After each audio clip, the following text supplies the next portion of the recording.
There's a certain kind of person who lives by a strange double standard. The gentler they are with everyone around them, the crueler they become with themselves. You know the type. They're the friend who answers your call at midnight, the coworker who stays behind to finish someone else's work, the person who always says, "Don't worry about it," when you apologize. But here's what nobody sees. When they're alone, something shifts. That kind voice they use with everyone else goes silent. A different one takes over. You're worthless. You mess up everything you touch. Nobody really wants you around. The frightening part isn't just that these thoughts appear, it's how completely they believe them. And yet, they'd never speak to another human being that way, not even close. Maybe you recognize this person. Maybe it's you. This isn't just a personality quirk. It's a psychological pattern operating beneath your awareness, and we're about to pull it apart piece by piece. First, let's clear something up. You're not the only one going through this. Self-criticism isn't rare. It's everywhere. Research shows that 86% of young adults between 18 and 34 feel deeply dissatisfied with their abilities, their looks, or what they've accomplished. Most of us know that feeling, the weight of not measuring up, not being enough. There's a reason for it. Your brain has a design flaw called negativity bias. It's built to grip onto negative thoughts about you far tighter than any praise. But is that harsh self-judgment actually true? Not even close. Here's proof. In a 2013 study, researchers asked people to rate different voice recordings. What participants didn't know was that their own voice had been slipped into the mix. The result? Most people rated their own voice higher than the others. That study reveals something uncomfortable but hopeful. A lot of what you hate about yourself, your appearance, your personality, isn't actually bad. You only started hating it when you realized it was yours. We're perfectly capable of appreciating others, but we put up this brutal barrier that stops us from doing the same for ourselves. So why does the brain do this? Let's look at a study on how people respond to major life changes. Researchers followed 3 groups: lottery winners, accident survivors, and ordinary people just living regular lives.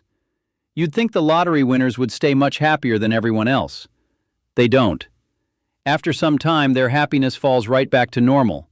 This is called the hedonic treadmill. When joy becomes routine, it fades. People even lose the ability to enjoy small things they used to love. But when researchers looked at the accident survivors, the story was different. Pain doesn't fade so easily. It digs in. It lingers. The survivors spent months, even years, replaying what happened, comparing their lives now to what they used to have. So why does the brain treat joy and pain so differently? It goes back to survival. For our ancestors, spotting danger was always more important than enjoying pleasure. Imagine you're a prehistoric human. You see a bush full of ripe fruit right in front of you, but then you hear something moving in the bushes nearby. Miss the fruit? You go hungry for a while.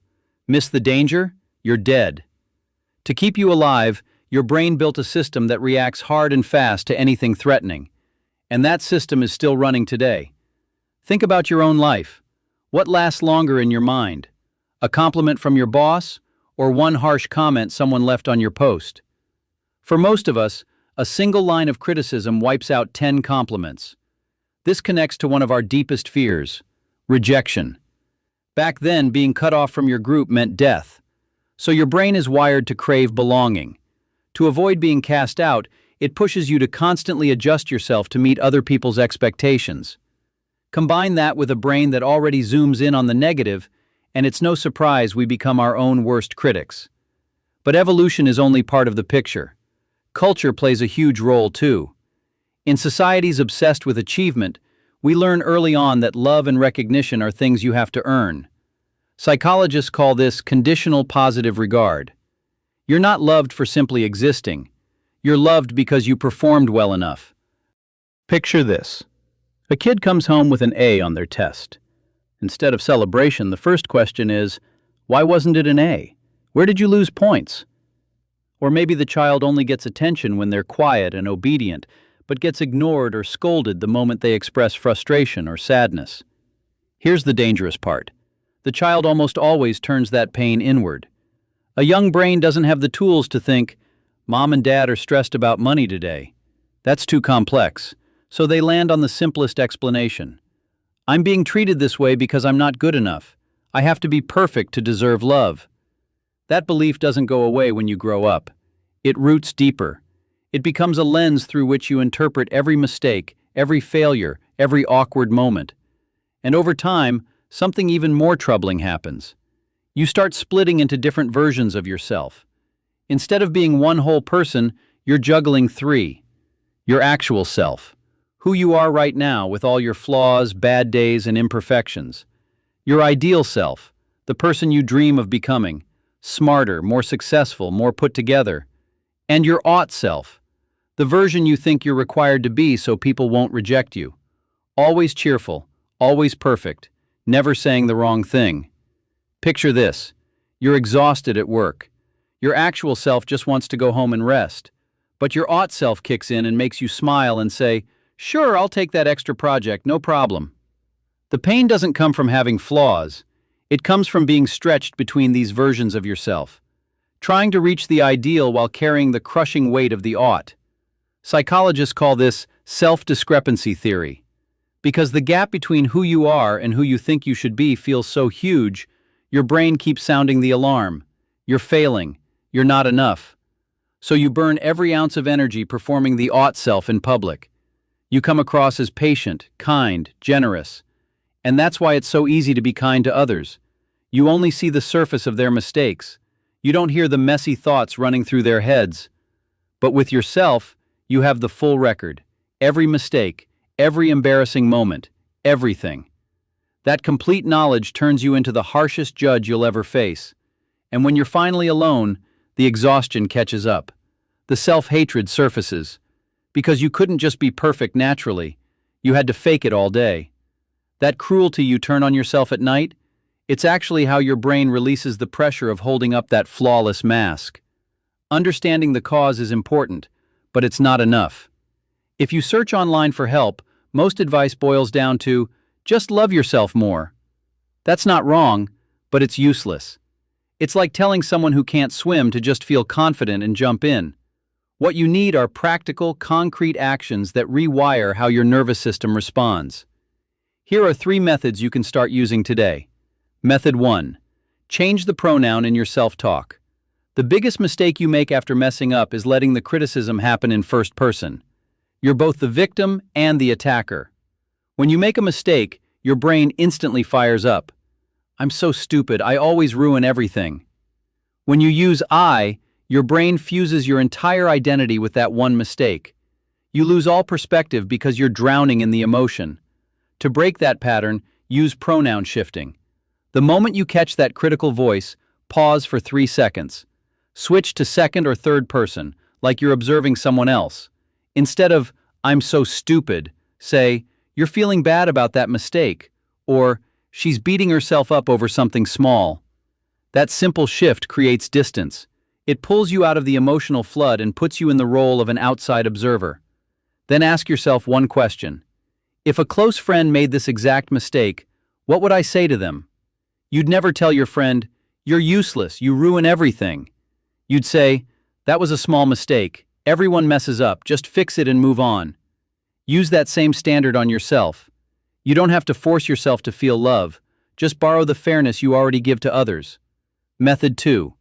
The 5-second silence rule when receiving a compliment. People who struggle with self-hatred tend to reject positive feedback instantly. Someone says, your presentation was great, and your brain immediately feels uncomfortable. That compliment doesn't match the negative image you hold of yourself. To fix that conflict, you reflexively deflect. Oh, it was nothing, I just got lucky. That habit quietly reinforces the false belief that you have nothing valuable to offer. To reverse it, you need to practice receiving compliments without filtering them. Next time someone compliments you, activate the 5-second silence rule. Stop the reflex to explain it away.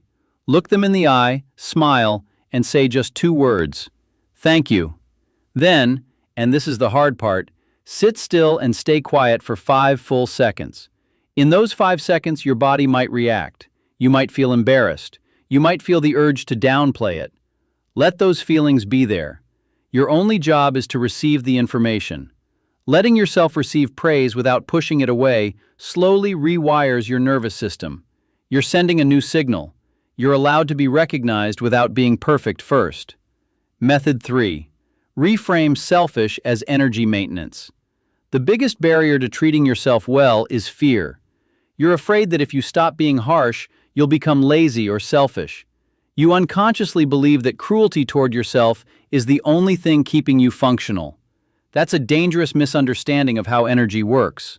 Your patience, your kindness, your emotional capacity, these are limited resources. They're not infinite. Every day you go out and perform the ought-self version of you, always smiling, always helping, always absorbing pressure to keep everyone happy. That burns through an enormous amount of energy. If by the end of the day, instead of recovering, you spend what's left tearing yourself apart, you're pushing your system toward complete burnout. Think about it this way. You can't charge someone else's phone when yours is at 1%. A car that never gets maintained will eventually break down, no matter how badly the driver wants to keep going. When you neglect yourself, when you stay stressed and exhausted, you lose the ability to show up for anyone. You snap at the people you love. You lose focus. You stop being helpful. So taking care of yourself isn't selfish. From a behavioral science perspective, it's required maintenance. Treating yourself well isn't about pulling away from the world.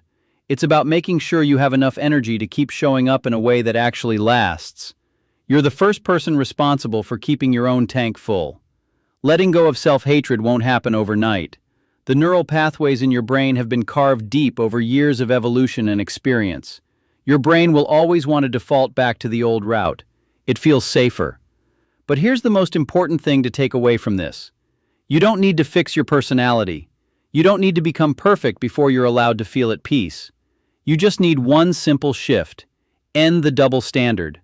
Apply the same level of respect, compassion, and understanding that you give to everyone else, and turn it toward yourself. When you do, you'll see just how unreasonable the punishments you've been giving yourself really were. And once the logic behind self-punishment breaks down, it starts to disappear on its own, without you having to fight it.